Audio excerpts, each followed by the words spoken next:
everybody, welcome back to my channel and another Meet the Bags video. Today I am happy to introduce you to the Valora bag. This bag is amazing. This is the first time I've ever made one of these bags, and I must say this is going to be one of my favorites. So this one comes in two sizes. This is the large size. There is a smaller size as well. It can be made in vinyls. It can be made in fabrics. This one is a mixture of a fabric. This was a fabric that I've been holding on to for a while that I wanted to make the perfect bag with. And then the rest of it is vinyl.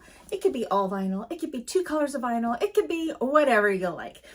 Let me show you some of the features of this amazing bag. So again, you can have a really cool accent panel in the front.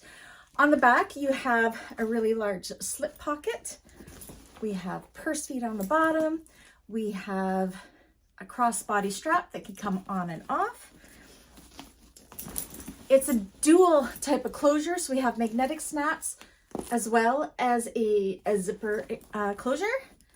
And when you open it up, you'll see she opens up really big, and we got a zipper pocket on one side and a large slip pocket on the other side.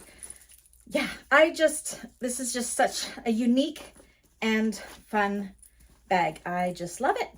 Anyways, if you would like one of these made in your choices of fabrics and vinyls and hardwares, you know what to do. All my information is down below. And if you're part of my bag makers community, I have a tutorial on this one. If it's not up yet, it will be up shortly. Anyways, I'll catch you guys in the next one. Bye.